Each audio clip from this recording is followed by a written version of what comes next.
Hello everyone, welcome to this week's video announcements. I want to mostly this week talk about our upcoming holiday services. This week, this Sunday and Saturday, this weekend, we are doing Winter Solstice and we've got two different services. One is an outdoor service in person on Saturday at 4 p.m. It'll be out, hopefully weather pending, in our Grove Street parking lot. We are asking you to register for that one. Because it's an in-person, so we have some limits to our capacity, even outside. I will put the link in the comments where you can sign up for all these services. It's the same link for all of them. And that's being led by a couple of our worship associates, and they've got a great service planned for you. There's going to be some candlelight just recognizing the longest night of the year.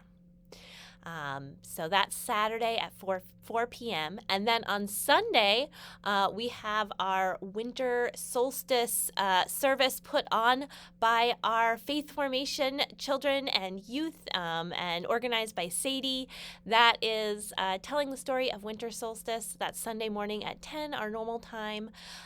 You can join us in the sanctuary for that if you sign up, or you can join us on Zoom. You don't have to sign up for that. Just show up on Sunday morning, and I hope you'll join us. I think it's going to be a really fun service and an exploration of darkness and light, and the different ways those nurture us. So that's this Sunday. And then, of course, next week, we've got our 4 Christmas Eve services. And a bunch of you have already signed up to come in person to those, which is really exciting. The 5:30 and the 7:15 are currently full, but I'm hoping we'll be able to open up a few more spots for those as we sort out how many worship leaders we're going to have and all of that. So if you're interested in coming to one of those, keep checking. I know we may be able to open up a few more spots, and there also may be people who cancel. So keep looking if you were hoping to come in person for one of those. There's plenty of room in both the 4 o'clock and the 9 o'clock in person. So if you want to come in person, 4 o'clock and 9 o'clock are definitely still options, and I think we'll be able to open up a few more spots in the 5:30 and the 7:15. The 5:30 and the 7:15 will also be on Zoom. So if you want to join us on Zoom, those are your 2 times. Just to give you a sense of the services, the 4 o'clock and the 5:30 will both include an interactive retelling of the Christmas story. They're our traditional family service. 5:30 will also include Bob Sampson's traditional reading from the Gospels. And so if you want to hear from Bob Sampson, this is his last year doing that. So 5:30 service will be the last chance to hear Bob Sampson read from the Gospels. All of the services will include our traditional candle lighting and singing Dona Nobis Pacem and Silent Night. And even if you're in person, we'll be able to sing for that portion. We won't be able to sing the rest of the service, except at the 4 o'clock. The 4 o'clock, since it's outside, we can sing all throughout it. The 7:15 and 9 o'clock services are going to be the modern lessons and carols style that our later service has been for the last few years. There'll be some different readings, different takes on the Christmas story, and some great music. So that is, those are your options. 4 o'clock outside, 5:30 on Zoom or in the sanctuary, 7:15 on Zoom or in the sanctuary, and 9 o'clock in the sanctuary. And I'm really looking forward to being with you all in person and online for Christmas Eve. The Sunday after Christmas, December 26th, we are having an all-Zoom service. Caro Barshow, our ministerial intern, is going to be leading that.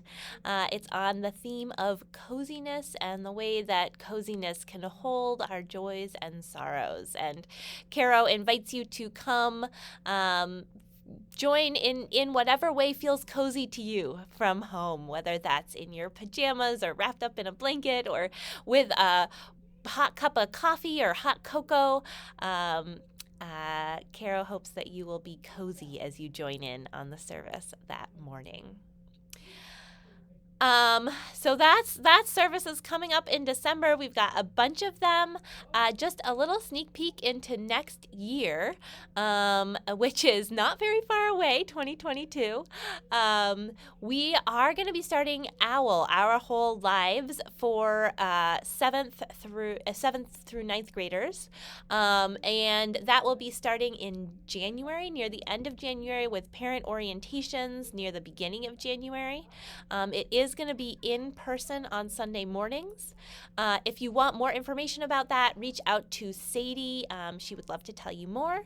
And know that is coming up. So if you have a child within that age range, OWL is coming up in January. And the last thing I want to mention is that we do have a couple of staff sabbaticals coming up in 2022. Both me and Sadie are going to be taking some sabbatical time, not at the same time, but Sadie's is starting pretty soon. January 16th will be her last Sunday, and then the next day she'll be on sabbatical for 4 months until mid-May.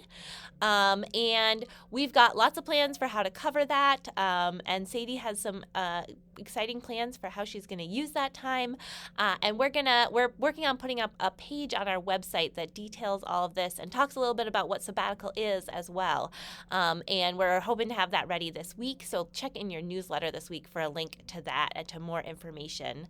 If you don't know, sabbatical is a time of rest and renewal for religious professionals.